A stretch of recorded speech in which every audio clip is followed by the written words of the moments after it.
tasa de mortalidad de mucormicosis. Luego tenemos las micosis endémicas. Luego tenemos otros honguitos un poquito menos frecuentes como Talaromyces o Coccidioidomicosis, ¿no? En otros cuadros les voy a mostrar un poquito más preciso la clasificación de los honguitos, ¿ya?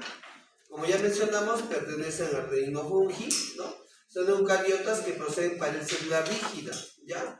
Pero a diferencia de las bacterias, está formado por quitina y glucano, ¿ya? Ahí no hablamos de metilglucano, membrana externa, interna, no, ¿ya? Y la membrana celular está compuesta de ergosterol, ¿ya? A diferencia de las membranas celulares de los animales, son las que es de colesterol. Los hongos pueden ser unicelulares o multicelulares. Una forma sencilla de dividirlos es en levaduras y mohos, ¿ya? Eso es de acuerdo a la forma, ¿ya? Las levaduras se denominan los hongos cuando tienen forma redondeada y son células únicas y se reproducen mediante gemación o fisión. Las células hijas se pueden elongar y formar pseudohifas. Y los mohos son microorganismos multicelulares formadas por estructuras tubulares llamadas hifas. Hay hifas cenocíticas huecas, hifas tabicadas divididas por tabicas. Las hifas se unen para formar los misterios. En los hongos es algo bien particular. ¿Por qué? Porque los hongos como tales son células únicas, no son como nosotros organismos pluricelulares, ¿ya? Cuando hay menciona que pueden ser multicelulares, ¿qué significa? Los honguitos pueden crecer, alargarse y alinearse uno tras otro y formar filamentos. Pero tú cortas los filamentos y cada filamento es un hongo, no es un individuo distinto, es un individuo único. O sea, pueden vivir agrupados o pueden vivir solos, ¿ya? Hay algunos hongos que a determinada temperatura se vuelven levaduras y cambia la temperatura y se vuelven mohos, ¿ya? Esa es una versatilidad que tienen, pero no es que dependan mucho entre sí, ¿no? No es como en nosotros, pues un tejido, ¿no? No son células muy especializadas, ¿no? Entonces aquí podemos ver la estructura, ¿no? Esta es la membrana celular, podemos ver el ergosterol y aquí en la parte de la pared celular, ¿no? El glucano y la quitina, ¿no? Como que son elementos estructurales que le dan bastante rigidez, ¿no? Y bueno, esta es ¿qué es esto? ¿Una levadura o un moho? Levadura, ¿ya? Cuando son redonditos son levaduras, ¿ya? No se olviden. Cuando son larguitos le llaman hifas o también les dicen mohos, ¿ya? Aquí tenemos las levaduras, ¿no? Estos son levaduras, como pueden ver aquí. Y las levaduras se caracterizan porque geman, ¿ya? Ven aquí está la gemación, ¿no? Están las hijas que están saliendo. Y este es un hongo filamentoso que le llamamos moho, ¿ya? Moho o también le llaman hifa, ¿ya? Hifas o mohos le llaman, ¿ya? Mohos es un término que es cuando es un poco más, que se ve la colonia en forma externa. Y la hifa es más un término que se ve en el microscopio, ¿ya? Entonces, esto es pero miren, ¿y cómo se reproducen estos hongos cuando se agrupan en filamentos? Forman como un penacho y aquí se liberan como esporas. Estas esporas son los elementos sexuales que contagian, ¿no? Estos se ven así en las colonias, las levaduras se ven así en las colonias, como pueden ver aquí, y los mohos se ven así, ¿no? Eso ya se hace recordar, ¿no? Es más fácil de reconocer, ¿no? Cuando dejas la fruta, el pan, la chuta, ahí se queda y se llena de mohos, ¿no? Los mohos en el agar pueden crecer como hifas vegetativas en la superficie o como hifas aéreas. Entonces, acá tú ves, han visto que cuando dejas la naranja a la intemperie y se llena de moho, al inicio hay una capa blanquecina, verdosa, pero si tú te fijas más, hay como unos pelitos que le crecen, ya, esos pelitos son pues las hifas aéreas, ya.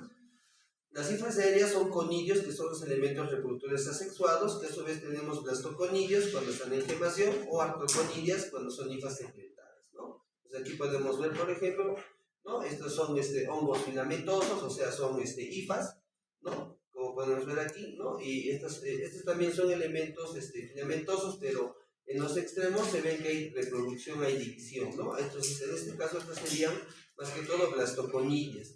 Y estas serían artroconillas, ¿no? Como ya dijimos, existen los honguitos que tienen las dos formas, de levadura y de moho, que le llaman hongos dimorfos. También hay honguitos que son puras levaduras y también hay honguitos que son puras hifas, ¿ya? aquí podemos ver en la levadura cómo se produce la división. Puede ser por fisión nuclear, por gemación, cuando tiene esta forma de que la célula madre más grande y la célula hija más pequeña que están así adheridas, se llaman blastoconidios, ¿no? Y a veces esos blastoconidios se pueden alargar formando pseudohifas, ¿no? Estructuras que parecen muy parecidas a las hifas, ¿no? Por eso le dicen pseudohifas. En el cambio, en los mohos, ¿no? O hifas, ¿no? Existen hifas tabicadas, hifas endocíticas, cuando los tabiques desaparecen, ¿no? y se alinean los núcleos, ¿no? Y también tenemos hifas con artroconidias, ¿no? O sea, cada uno es una célula fúngica independiente, se llama artroconidio, y entre ellas existen células disyuntoras, ¿no? La mayoría poseen respiración aerobia, hay algunos anaerobios facultativos y otros aerobios estrictos. Son heterótrofos y producen sustancias químicas primarias como ácido cítrico, etanol, glicerol. Pero ¿cuál es una particularidad de los honguitos? Que los hongos también pueden producir sustancias químicas más complejas. En realidad, pues los hongos son los que pueden inhibir a las bacterias, ¿no? Gracias a ellos hemos encontrado los antibióticos, porque son sustancias producidas por los hongos para poder subsistir y combatir a las bacterias, ¿no? También pueden producir otras sustancias llamadas aflatoxinas o amanitinas. También hay hongos que pueden producir sustancias químicas que pueden producir cáncer, ¿ya? Como los derivados del colesterol del centeno. Se reproduce mediante la formación de esporas que pueden ser sexuadas o asexuadas, ¿no? Un hongo que produce esporas sexuadas se le llama teleomorfo, y un hongo que produce esporas asexuadas se le llama anamorfo. Cada forma lleva un nombre diferente. Existen dos tipos de esporas asexuadas: las esporangiosporas, que pertenecen a estos grupos, Mucus rhizopus, y los conidios, que pertenecen a Aspergillus, Penicillium y los dermatofitos, ¿no? Acá podemos ver algunos ejemplos. Esa parte solo es como parte para que tengan en cuenta la variedad que existe de los hongos, ¿no? En base a esta distribución de sus esporas, ¿no? Se clasifican los honguitos, ¿no? Y se les puede identificar, ¿no? Aquí tenemos una hifa que se fragmenta, ¿no? Y cada espora de esta hifa, cuando es así alargada, filamentosa, se llama artroconidia, ¿no? En cambio hay hongos, esta es la hifa, que producen como una cápsula, ¿no? En la cual están involucradas, se encuentran en el interior las esporas, ¿no? Ahí se le llama, o conidias, mejor dicho, ¿no? Se le llaman clamidoconidias, ¿no?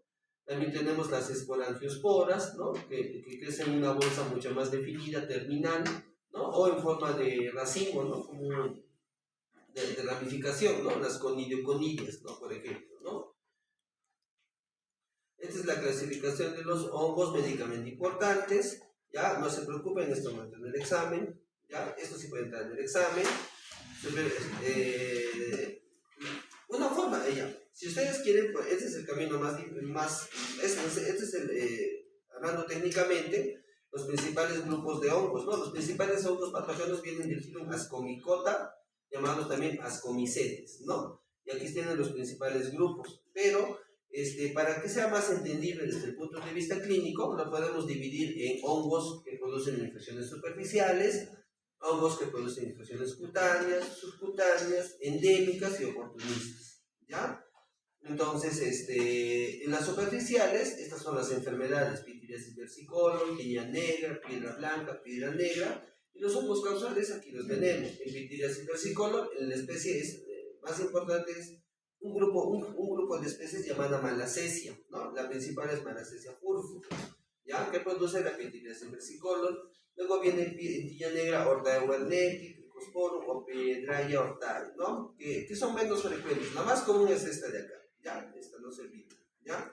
En cutáneas tenemos las famosas dermatofitosis o tiñas, ¿ya? Las famosas tiñas, que son producidas por tres honguitos llamados Microsporum, Tricofitón y Epidermofitón. Esos tres honguitos son las causas de todas las tiñas que podemos ver. Bueno, será pues un 90%, ¿no?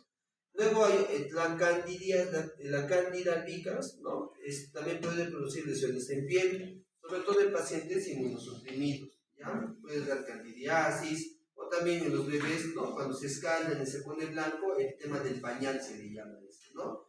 Y que también puede dar en algunas personas mayorcitas, cuando están postraditas, pues se escalan también, ¿no? Entonces, cándida, ¿no? Luego vienen las micosis subcutáneas. Aquí ya hablamos de cuadros un poquito más profundos, ¿no? Cuando la infección atraviesa la piel y se aloja en las partes blandas. Puede ser fascias, aponeurosis, en casos graves llega al hueso, ¿ya? Esporotricosis es la más común, ¿ya? Producida por Sporotric schenki, ¿no? Ese es más común y es más frecuente en nuestro medio, ¿ya? Luego tenemos cromoblastomicosis, que es producida por varios tipos de honguitos, ya no es solo un hongo, es varios tipos de honguitos que se caracterizan por lesiones de tipo verrucosa y deformante en extremidades, ¿no? Tenemos micetomas, perifomicosis también, ¿no? Que generalmente se ven, ¿dónde se ve mucho esto o dónde es más frecuente? En la gente que trabaja en la agricultura o en zonas rurales, pero de la selva, ¿ya? Se pinchan, se hacen lesiones con tronco, madera, ¿no? Ahí, y se mete un hongo, ¿no? Luego tenemos las micosis endémicas, ¿ya? Que también les llaman primarias o sistémicas. ¿Por qué les dicen endémicas? Porque se encuentran circunscritas a determinados ámbitos geográficos, ¿ya? Esas son las tropicales, los hongos tropicales. Casi todos son de la selva, ¿no? En Perú tenemos dos, ¿ya? Que uno es el Histoplasma capsulatum y el otro es el Parecoccidioides brasiliensis. Esos son los dos que son más frecuentes que hay en el Perú. Por ejemplo, coccidioides hay en México, en Estados Unidos, las Plasmomyces dermatitis también en Centroamérica y en Brasil, ¿no? Pero por eso mismo le llaman endémicas porque son determinadas áreas geográficas. Y se caracteriza porque producen cuadros respiratorios y luego se complican con afectación sistémica, se adquieren por inhalación y lo otro importante es que pueden afectar a personas sanas, ¿ya?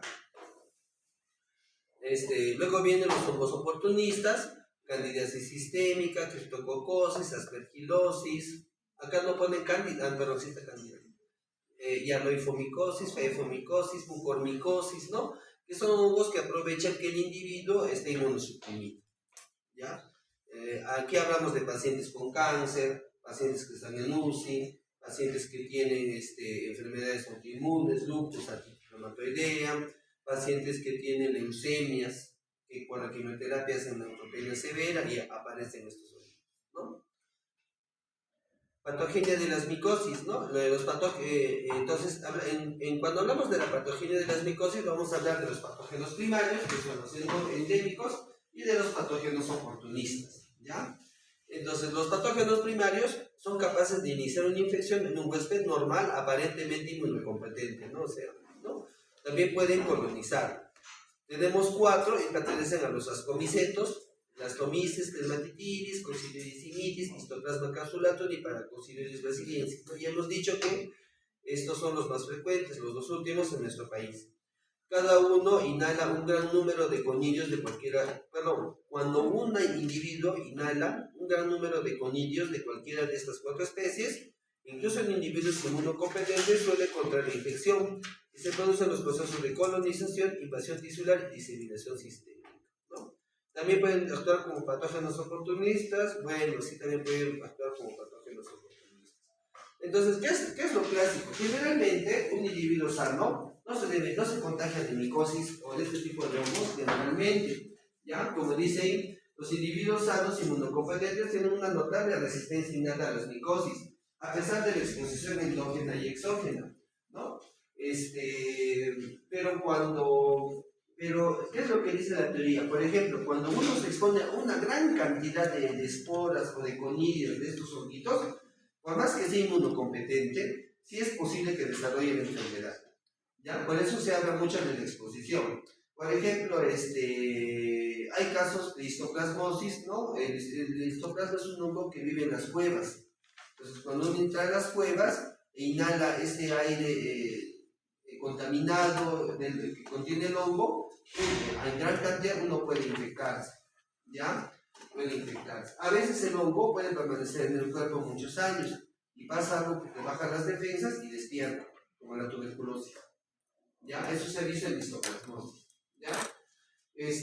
Cuando hablamos de hongos oportunistas, los más comunes son género Candida, Cryptococcus neoformans y el género Aspergillus.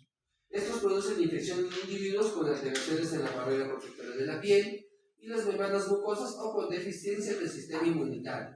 Los hongos filamentosos además son productores de toxinas, producen lo que llaman micotoxicosis. Uno de ellos, por ejemplo, es el aspergillus. Ya, entonces, ¿qué es lo que pasa con los patógenos fúngicos oportunistas? Por ejemplo, hay un honguito que se llama cándida, ¿no? Ustedes saben que la cándida, ¿dónde se encuentra? En la piel. Pero también hay una gran cantidad de cándida en el intestino, en el tubo digestivo. Es parte normal del tubo digestivo. Se ha visto cuando un paciente se opera varias veces, digamos, entra por una peritonitis, ¿no? Esa apendicitis, entra por una peritonitis, lo operan, pero no se resuelve el cuadro, se perpone el intestino, vuelve a entrar a salas de operaciones, se vuelve a operar, de nuevo hace una fístula, lo vuelven a operar. ¿Qué es lo que pasa? Esa barrera intestinal que protege, ¿no? Que separa al hongo del interior del organismo ya se altera. Entonces el hongo empieza a avanzar y empieza a ingresar al torrente sanguíneo y produce lo que se llama candidiasis sistémica. Ese es un ejemplo, por ejemplo, ¿no? A veces pasa que el individuo es en UCI, le dan muchos antibióticos porque tiene neumonía, se infecta por una bacteria muy resistente, todo, le dan puros antibióticos y entonces se elimina casi un gran porcentaje de las bacterias del individuo, de su intestino. Entonces eso favorece a que Candida empiece a crecer. Candida crece y produce neumonía, ¿no? Por ejemplo, ¿no? O un paciente con leucemia, ¿no? Los pacientes con leucemia, cuando reciben la quimioterapia, disminuye el número de neutrófilos. Ya a eso le llaman neutropenia severa, le llaman, ¿no? Febril, perdón. Entonces, ¿qué es lo que pasa? Los neutrófilos son importantes para controlar las bacterias que están en el intestino y que quieren ingresar al torrente sanguíneo. Hay una lucha constante en cada uno de nosotros para evitar que eso pase. Entonces, si disminuye el número de neutrófilos por un valor, ya se sabe que cuando es menos de 500, los neutrófilos, la facilidad con que el hongo pueda ingresar al torrente sanguíneo también es alta. Entonces, también se produce infección. ¿Ya? Igualito puede pasar con criptococo, aspergillus, por ejemplo, que se adquiere por vía inhalatoria. Si no tienes un buen sistema inmunológico, desarrollas la neumonía. No, bueno, acá el gráfico lo que nos ayuda es a ver, ¿no? Enfermedades localizadas por hongos y enfermedades sistémicas, ¿no? Las localizadas, por ejemplo, acá cuando te pinchas con las rosas, ese es clásico de esporotricosis, ¿ya? Esporotricosis, ¿no? También tenemos el trash en inglés es el mugre oral, ¿ya? Que, ¿no? Cuando tienes placas blanquecinas en la boca, no sé si han visto cuando es por infecciones por cándida. A veces el hongo puede inhalarse, generalmente los hongos que vienen de la selva, los endémicos, inhalan, ¿no? Una vez que se inhalan, escapan a la fagocitosis y se diseminan por el torrente sanguíneo, ¿no? Y producen infecciones en huesos, cerebro, piel, ¿no? Por diseminación hematógena, ¿no? Algunos pueden entrar por vía intestinal también, ¿no? O por vía, en caso de mujeres, pues las vaginitis, ¿no? Candidiasis, por ejemplo, ¿no? Entonces los patógenos fúngicos primarios todos producen infecciones respiratorias, tienen una fase saprobia de hifas tabicadas en el ambiente natural y una fase parasitaria que ocurre cuando la temperatura llega a 37 grados. Se produce la reproducción sexual y se transforman en levaduras. A estos hongos, que no se olviden que le llaman fúngicos primarios, también les llaman dimórficos. Entonces tienen tres nombres, ¿ya? Patógenos fúngicos primarios, micosis endémicas y hongos dimórficos. ¿Ya? Entonces, dimórfico, endémico y primario es lo mismo, ya son los mismos. ¿Ya?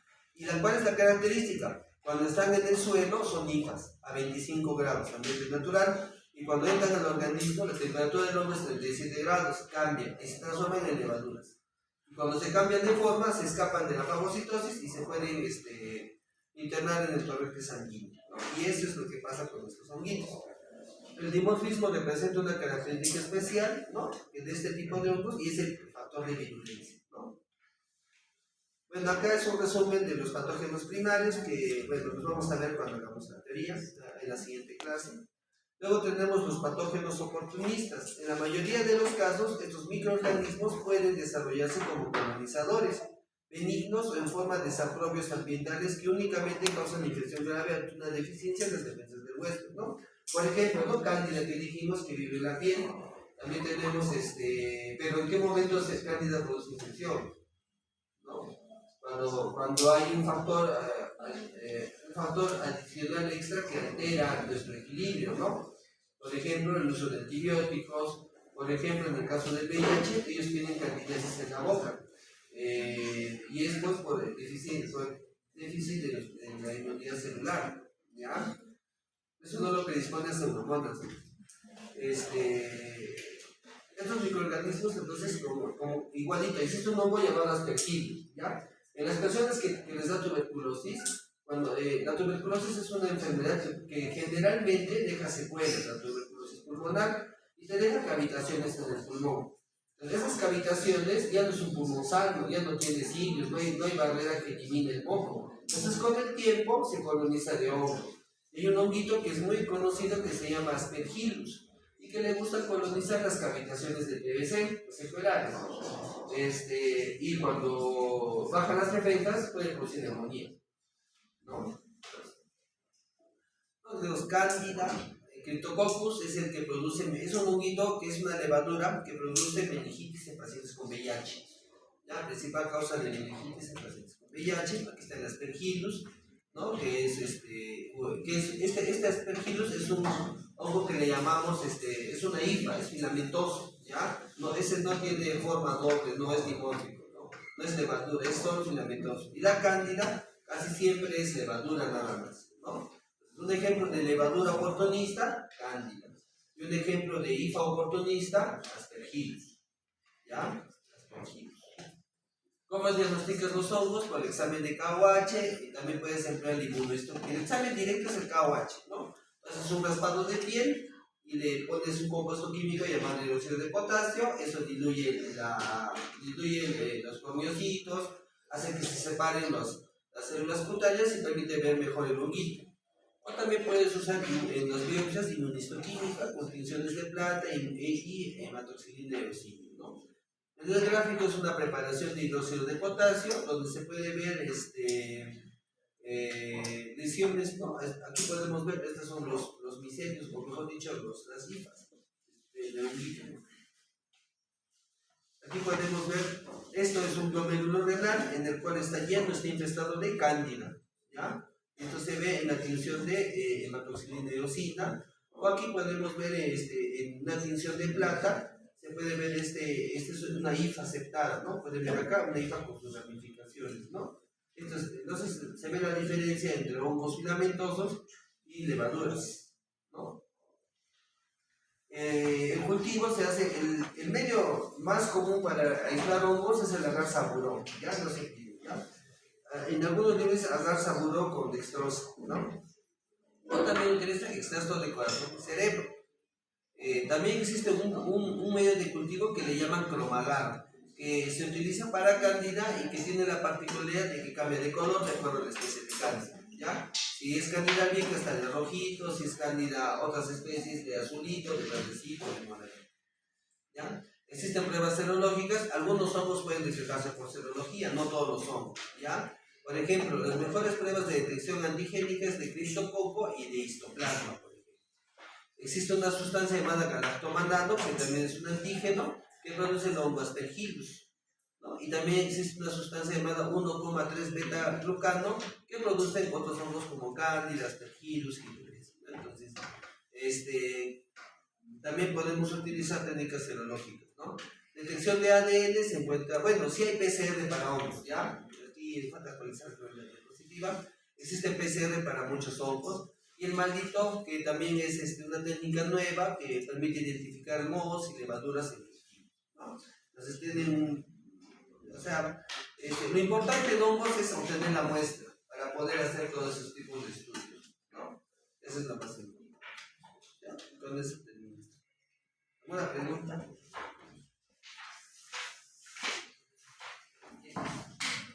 ¿No hay preguntas? Y para irnos temprano, vamos a hacerlo de la otra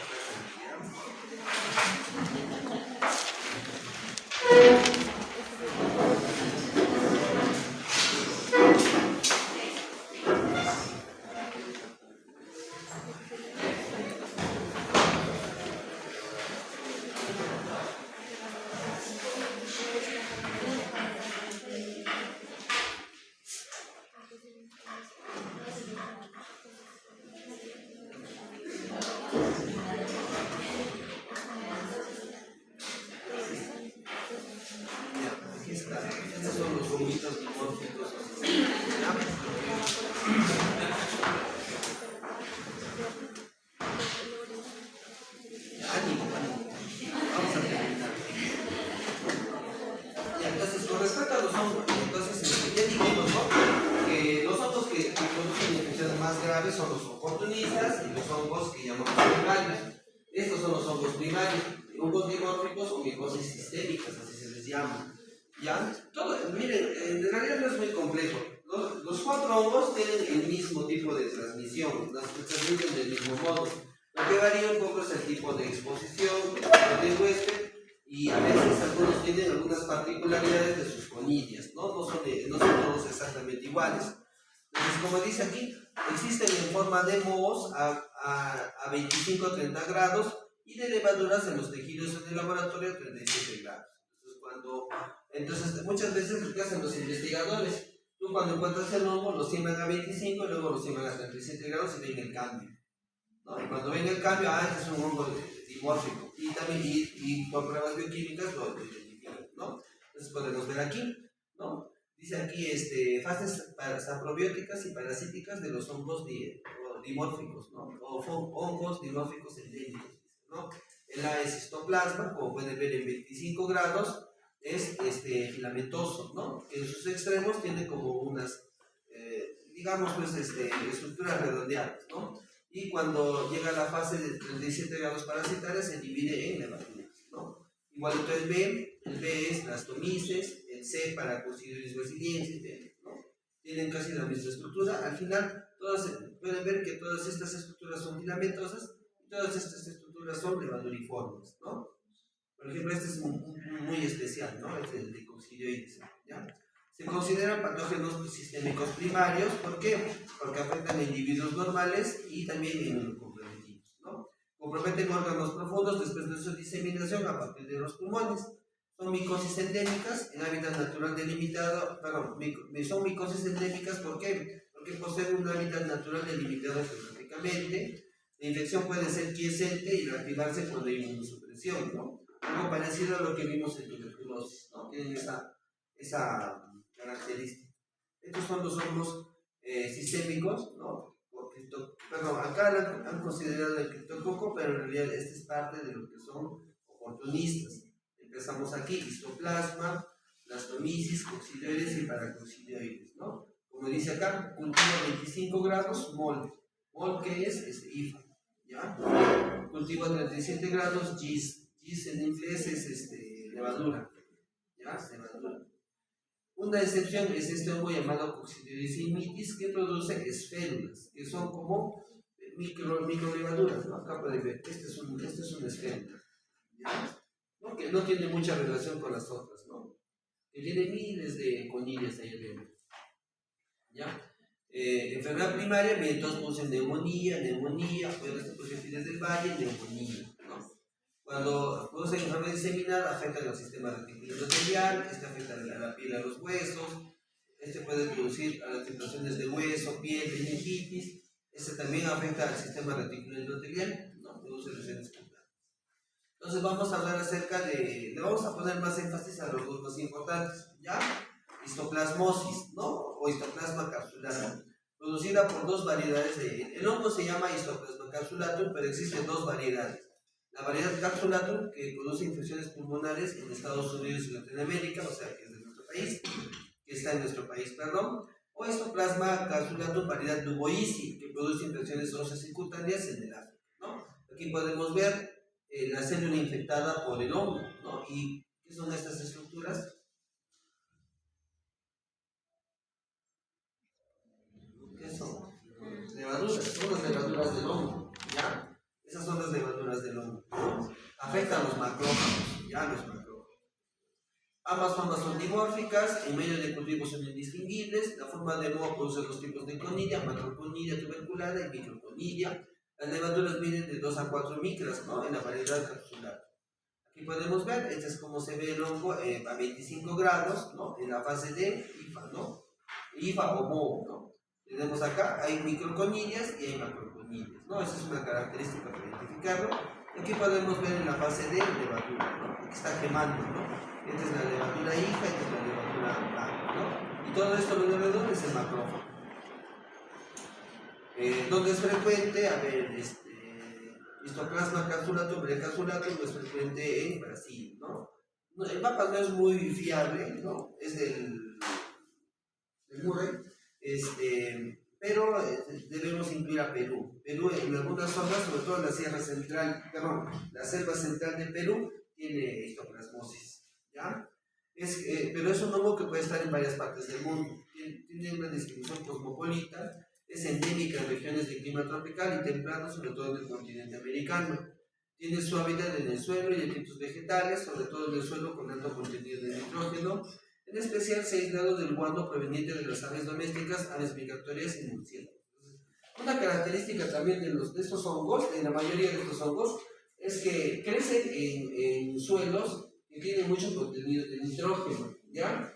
Y las aves eliminan mucho nitrógeno de las heces. Entonces, donde hay aves, puede haber los hongos, pueden existir estos hongos, ¿ya? En el caso de histoplasma, está muy relacionado con los murciélagos. De ahí se habla de las cuevas, de que cuando entras a las cuevas puedes contagiarte de histoplasmosis, ¿no?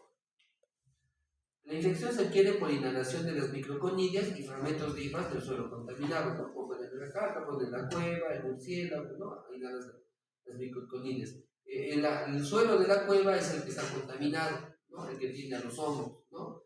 Y estos fragmentos del hongo se aerosolizan, ¿no? Entonces flotan en el ambiente, ¿no? Acá podemos ver que el individuo inhala el hongo y es captado por los macrófagos, ¿no? Y posteriormente el hongo escapa al macrófago, ¿no? La mayoría de veces, cuando adquieren la infección, son asintomáticos. Bien, el 50 hasta el 90% de los individuos no muestran manifestaciones. Pero puede haber reactivación y diseminación que es común en inmunocomprometidos, ¿no? VIH, por ejemplo, ¿no? Digamos que a los 20 años hiciste un viaje ¿dónde es? La Cueva de las Lechuzas, en Digo María, creo que es, ¿no? Pero te has contagiado del hongo y no te ha dado ninguna enfermedad. Pasa 5 años, te contagias de VIH, ¿no? Y a los 10 años después, cuando haces la inmunosupresión, aparece el hongo, ¿no? Es más o menos así como puede pasar, ¿no? No, mientras estás inmunocompetente no te pasa nada. Es diferente. Inmunocompetente es el que está bien, que está sano. Inmunocompromiso o inmunosupresión es el que tiene algún problema de inmunidad, ¿no? Hay categorías de inmunosuprimidos, ¿no? Entonces, mientras estés sano no hay ningún problema. ¿Sabes? Bueno, si les gusta revisar, busquen histoplasmosis, en Brasil hay harta publicación de histoplasmosis, activaciones de VIH. Patogenia, el histoplasma capsulatum reside en los macrófagos del hospedador, ¿no? Dentro del macrófago es cuando se convierte, ¿no? De conillas, las conillas son los elementos de transmisión, ¿no? Estos de acá, ¿no? Y estos son las hifas, ¿no? Los elementos filamentosos. Modulan el pH del fagosoma, elevan el pH de entre 6 y 6.5. Entonces, ¿qué es lo que pasa? Pues cuando se eleva el pH, las enzimas hidrolíticas no funcionan, entonces no puede destruirse el hongo. Captan hierro y calcio mediante siderófonos. Los siderófonos son unas proteínas que no solo tienen los hongos, sino también las bacterias. No sé si han escuchado también en qué bacterias, en Pseudomonas, creo, en varias hemos escuchado hablar de los siderófonos, ¿ya? Para lo cual es importante mantener un pH adecuado, ¿no? O sea, se le roban el hierro al individuo. Alteración de la composición de la pared celular en fase de levadura con la presencia de una proteína llamada 1,3 alfa-glucano que cambia de conformación. Entonces, el hongo que cuando es una conilla, más duro se transforma en levadura, cambia su estructura externa y no es reconocido por el manifestaciones clínicas. El histoplasma capsulatum dependerá de la intensidad de la exposición y del estado inmune del huésped. Todo en esos honguitos, todo depende de la cantidad de hongo que inhales, ¿ya? En otras palabras, la infección asintomática es en el 90% de exposiciones de baja intensidad. Si la intensidad es mayor, se produce una enfermedad similar a influenza, con fiebre, escalofríos, dolor de cabeza, tos, dolor muscular y dolor torácico, ¿no? Que se autolimitan, ¿no? Se me da gripe, luego te cosas, ¿no? Raramente puede producirse distrés respiratorio. Aproximadamente el 10% de todos los que se contagian presentarán secuelas inflamatorias como adenopatías, obstrucción bronquial, artritis, artralgias. Algunos casos más graves hacen fibrosis intestinal, otros pacientes harán histoplasmosis pulmonar progresiva, otros harán histoplasmosis diseminada, no todo dentro de este 10% de individuos, ¿ya? Aquí podemos ver, esta es una histoplasmosis pulmonar diseminada, ¿no? Como pueden ver, a ver si, bueno, todavía no he hecho clínica, ¿no? Esos puntitos que ven en el pulmón, eso se le llama patrón miliar, ¿ya? Y se ve mucho en tuberculosis. Si usted ve una radiografía así, lo primero que se les viene a la cabeza, tuberculosis, ¿ya? Es la diseminación, es la tuberculosis diseminada, en otras palabras, ¿ya? Histoplasma es un hongo que mucho se parece a la tuberculosis porque da estos cuadros parecidos, ¿ya? Acá podemos también ver neumonía, también por histoplasma, ¿no? En las formas crónicas puede producir úlceras orales o también ganglios, ¿no? Acá pueden ver un aumento del volumen del ganglio, aquí también, mira, acá también tiene otro, ¿no? Entonces, existe una histoplasmosis diseminada crónica que viene con o sin fiebre, fatiga, te crece el hígado, el vaso y hay úlceras orales, ¿no? Luego viene la histoplasmosis diseminada subaguda con malestar, alza térmica, pérdida de peso, úlceras orales, el hígado, el vaso crece, ¿no? Y puede haber afectación de la médula ósea. Hay pacientes que llegan a ser pancitopenia, o sea, las plaquetas, los glóbulos blancos y los glóbulos rojos caen, ¿no? Puede comprometer las glándulas adrenales, sistema nervioso central, o sea, una enfermedad sistémica, ¿no? No tiene un cuadro clínico característico, eso es lo malo, ¿no? Entonces, tú no puedes por la clínica sospecharlo, pero sí te puede llevar a sospechar el antecedente epidemiológico, que está en la zona tropical. Entonces, cuando está en zona tropical y tiene un cuadro que tiene muchas cosas, con fiebre y no está muy claro qué cosa puede ser, histoplasmosis tendrías que pensar que fuera, ¿no? Existe una forma aguda que da a los pacientes que tienen VIH o tumores o trasplantados o que usan corticoides, que es una enfermedad rápida con mal pronóstico. Hay shock séptico, con fiebre, hipotensión, fibrosis pulmonares, ¿no? Puede haber úlceras orales, gastrointestinales con sangrado, insuficiencia renal, meningitis, ¿no? Acá pueden ver lesiones, ¿no? Estas lesiones son por diseminación hematógena. No es que el hongo te ha rascado y el hongo se ha metido a la piel, es porque el hongo a través del torrente sanguíneo ha aparecido en la piel, ¿ya? Y generalmente son múltiples. ¿No? Aquí también histoplasmosis diseminada, aquí podemos ver una radiografía con compresión pulmonar, acá pueden ver las lesiones, ¿no? Múltiples lesiones como pápulas, a veces estas pápulas se necrosan, se ponen negras, se como úlceras, como heridas, úlceras en varias partes del cuerpo, ¿no? Eso significa que hay una diseminación a través del torrente sanguíneo, ¿no? Hay también formas pulmonares de histoplasmosis, formas diseminadas, las que hemos visto, ¿no? Por ejemplo, es una mediastinitis, ¿no? Pueden ver acá, es la tráquea, ¿no? Está traccionada, todo esto es un tejido pulmonar afectado y la inflamación por histoplasma tracciona los tejidos, ¿no? Eso es lo que pasa, ¿no? En el caso de la histoplasmosis por la variedad Luboisi, ¿no? Produce una forma localizada crónica de linfadenopatías en piel y hueso, ¿no? Aquí pueden ver los ganglios, ¿no? Esa es la histoplasmosis por Luboisi, ¿no? En inmunocomprometidos existe una forma diseminada fulminante, igual que la histoplasmosis por encapsulatum, ¿no? Que afecta al hígado, médula ósea, hay fiebre, neuropatías, anemia, ¿no? ¿Cómo haces el diagnóstico? Por microscopía directa, o sea, si el paciente tose y tiene flema, le haces una prueba en esputo y puedes ver las levaduras en esputo.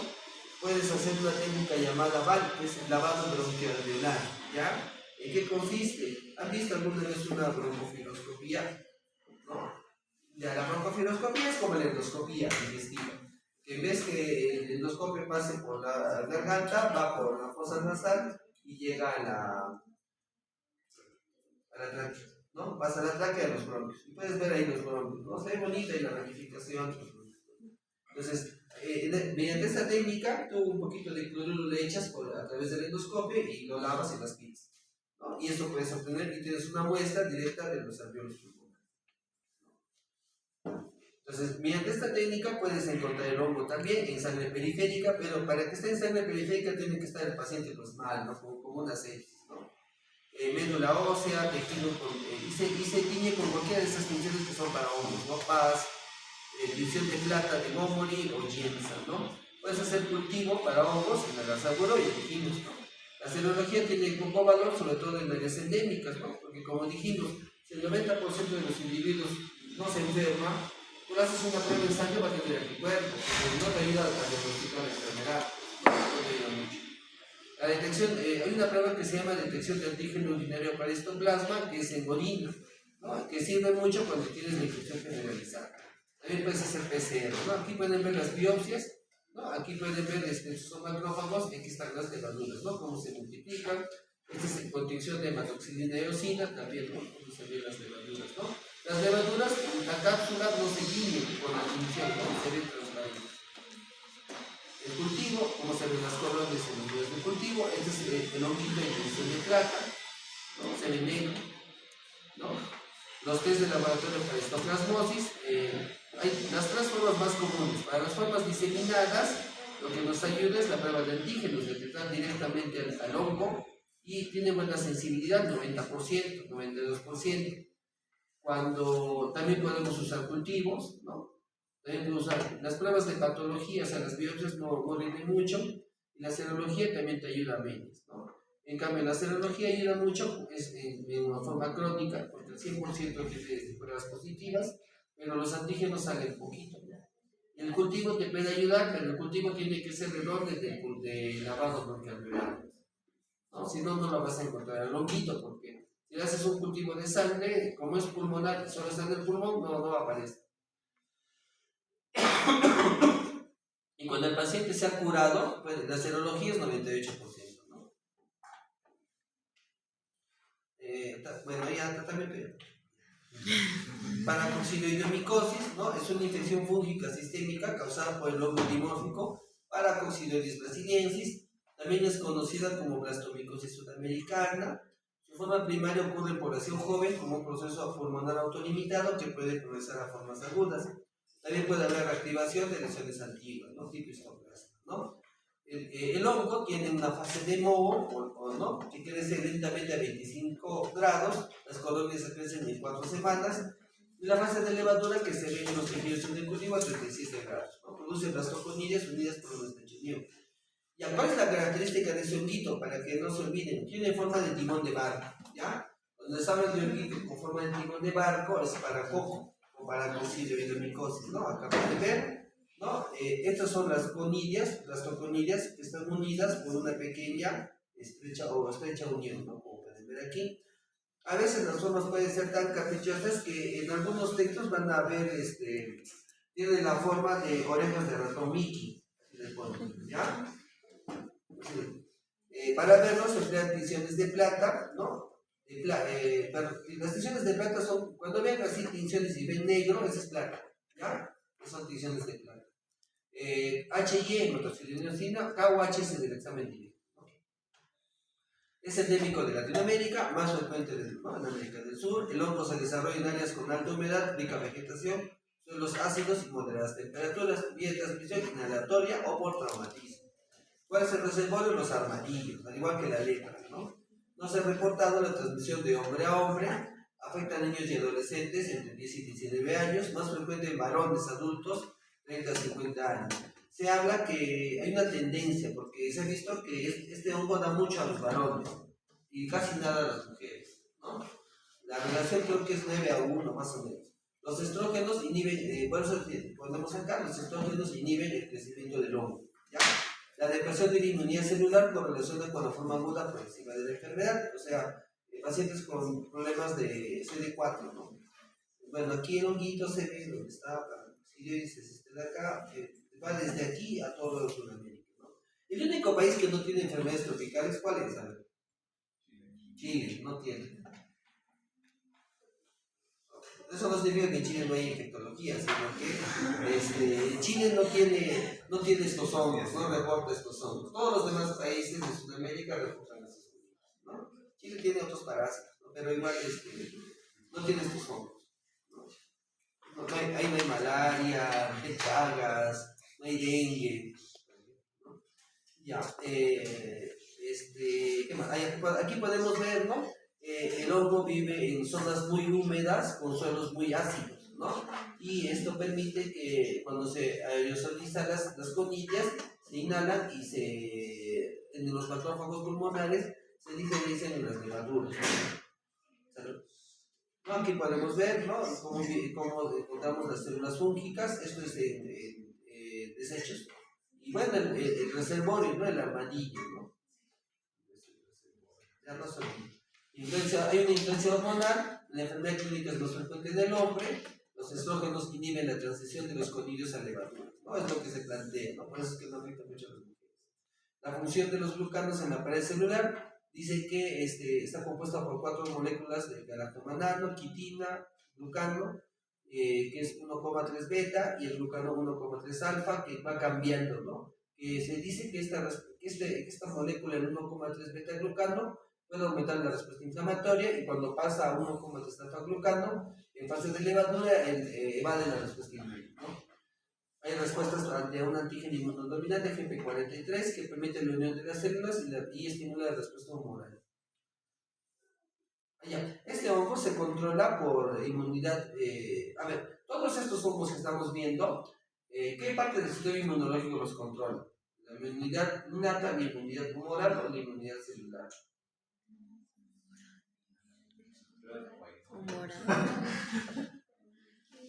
Está mal. No está mal, está bien. Todo lo que son hongos de este tipo, los controla la inmunidad celular. Ya, la inmunidad celular. Ya, acá dice que la respuesta de un antígeno inmunodominante GP43 dice, permite la unión a las células y estimula la respuesta humoral y de hipersensibilidad retardada. Entonces, cuando un individuo desarrolla la respuesta humoral frente al hongo, no controla el hongo. El hongo sí que no. Entonces, esta molécula es como quien dice, desvía la inmunidad hacia un tipo de respuesta que no va a controlar al hongo, ¿no? Te permite al hongo sobrevivir, ¿no? Ese es lo que pasa. La infección por Paracoccidioides basilensis, ¿no?, produce un complejo fúngico primario en el pulmón, ¿no? Igual que el histoplasma, ¿no? Que hay un grupo de células en un determinado segmento pulmonar que se van a infectar, ¿no? A ese se le va a llamar el complejo fúngico primario, ¿no?, que es el foco pulmonar más los ganglios linfáticos que se inflaman, ¿no?, adyacentes, ¿no? Todo eso es el complejo fúngico primario. Ahora, depende de la respuesta inmunológica, ¿no? Cuando es TH1 es inmunidad celular, hay contención, cicatrización, y cuando hay TH2, que es la humoral, diseminación de la enfermedad y aparece eosinofilía, ¿no? Entonces, esa no la controla, ¿no? Paracoccidioides, manifestaciones clínicas, es curso subclínico progresivo, puede haber compromiso en forma de enfermedad pulmonar diseminada, puede permanecer quiescente y reactivarse, ¿no? En jóvenes inmunocomprometidos es frecuente la forma subaguda, sin compromiso pulmonar y de necrosis. Acá pueden. Ahora, se parecen un poco el paracoccidioides y la histoplasmosis, pero ¿saben qué? El paracoccidioides más produce ganglios cervicales. Entonces, si ustedes ven un individuo, ¿no?, que proviene de zona tropical y que tiene ganglios cervicales, y que esos ganglios revientan, lo primero debe ser paracoccidioides. Histoplasmosis quedaría en segundo plano. Si tiene mucho compromiso pulmonar, además de los ganglios, ese sería histoplasma, ¿ya? Ese sería histoplasma, ¿no? Entonces, como pueden ver, ¿no?, este individuo tiene acaso úlceras, ¿no?, por los ganglios que revientan. También el hongo puede dar, como entran los pulmones, también puede dar lesiones pulmonares, pero no es lo más frecuente, ¿ya? En adultos que dominan la forma pulmonar crónica puede haber compromiso de mucosas con úlceras dolorosas en boca, labios, paladar, 90% de casos varones. Aquí podemos ver, estas son paracoccidioides más diseminadas, ¿no? Formas crónicas diseminadas, ¿no? Compromiso de piel, úlceras crónicas, ¿no? Eso es de Brasil, ¿no? Y acá también, esto es como una forma de tumor, de un pseudotumor, ¿no? Y aquí también una forma mucosa nasal con destrucción del tabique, ¿no? Aquí se parece mucho al leishmania, ¿no? ¿No? ¿No? Y aquí también más ganglios, ¿no? Acá adenopatías, ¿no?, cervicales. Estas adenopatías al inicio son duritas, pasan los días y revientan, sale pus. ¿No? También puede haber infecciones cerebrales, pero eso se ve en pacientes inmunocomprometidos. Hay forma aguda, subaguda en menores de 35 años, ¿no? estos, como digo, ¿no? Estos hongos no tienen un cuadro clínico muy específico, que no, sino puede tener compromiso linfático, ganglios, ¿no? Aumento del volumen de los ganglios, mucosa oral, las úlceras, en la piel también aparecen las úlceras, aumento del tamaño del hígado y del vaso, puede haber problemas intestinales. He visto casos en los cuales esas lesiones aparecen dentro del intestino y de hemorragias. Se caracteriza por inmunidad celular disminuida y presencia de granulomas con muchas levaduras, ¿no? En la forma crónica, mayores de 30 años, hay compromiso más respiratorio, también puede haber de mucosa oral, ¿no? Inmunidad celular es preservada o disminuida y los granulomas tuberculoides con pocas levaduras, ¿no? Diagnóstico por examen directo, ya, bueno, las tensiones que todos conocemos, ¿no? Hematoxilina, eosina, plata, metinamina o gomorin, PAS, ¿no? O hasta con papá Nicolau lo pueden ver, ¿no? Observar levaduras con múltiples brotes peliculados, timón de barro, ¿no? Esa es la característica del caso, ¿no? El cultivo de mostrar dimorfismo y test de exoantígenos, la serología, hay varias técnicas que se pueden usar, pero en realidad la serología no es muy útil, lo más importante es el cultivo. Ya, para aislar al hongo, lo más importante es el cultivo. También existe como en VIH, como en tuberculosis, ¿no? Y el PPD también no es la única enfermedad en la cual los investigadores han buscado PPD. También en este hongo los brasileños han hecho test de paracoxidoidina, ¿no? Igual que el PPD, ¿no? Y en histoplasmas también han diseñado su test de histoplasmina, ¿ya? Pero igual no utilizamos muchas esas técnicas, ¿no? Con fines de investigación son útiles. ¿No? Aquí podemos ver, ahí está el timón de barro, más característico, y este está a 25 grados y este está a 37 grados, ¿no? Como se ven, ¿no? Las hifas o mohos y las levaduras. Tratamiento.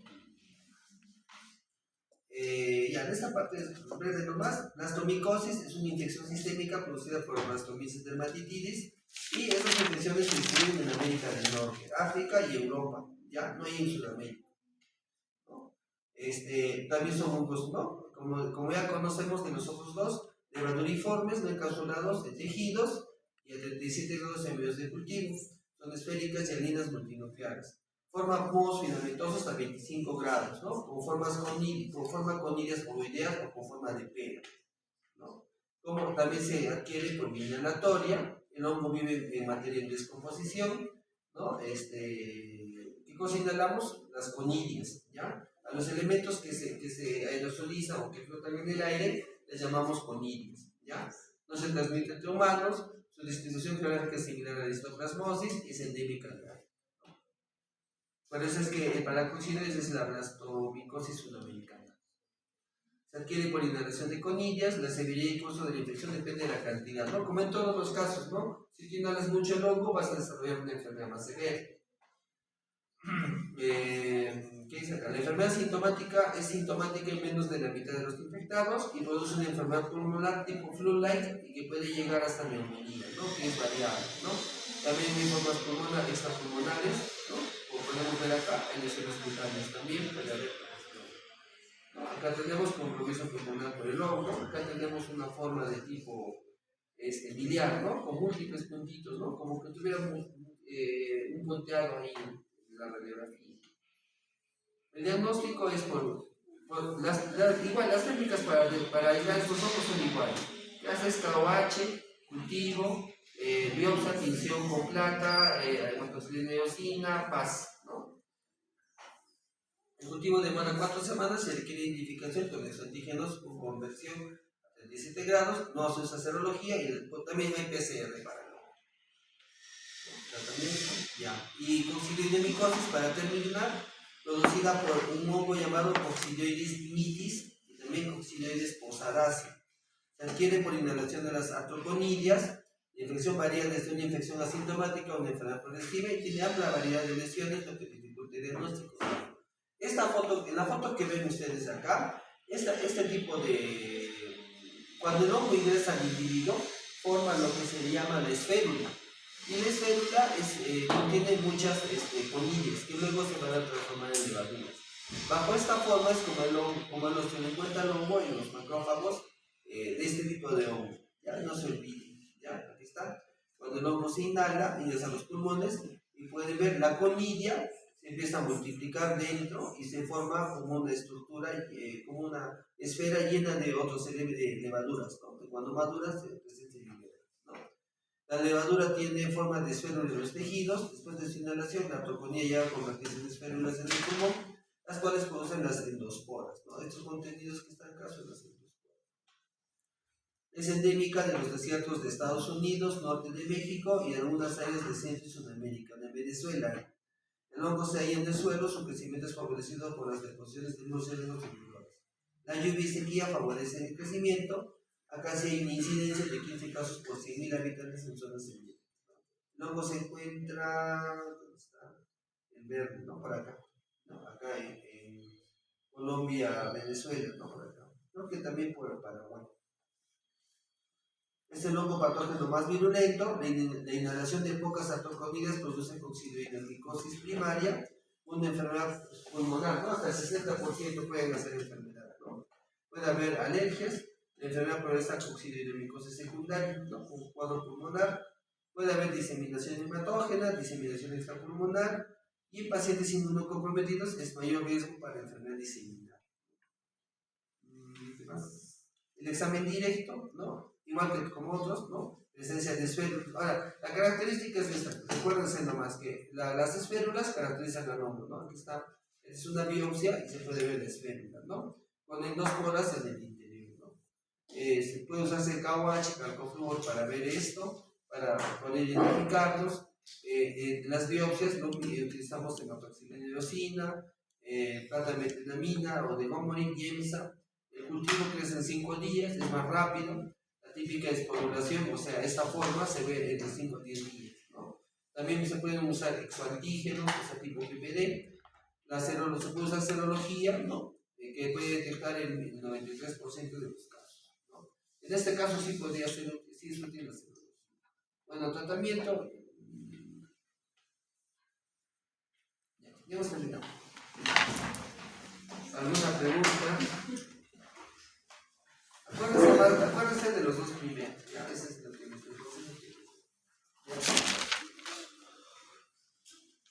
Ya, chicos, este fin de semana les voy a contar la tarea. Ya que en el caso les haga la distribución de los temas que me lo envíen. Ya, y ¿para cuándo quieren presentar? ¿Para mañana? Va a ser el viernes y el sábado de la próxima semana.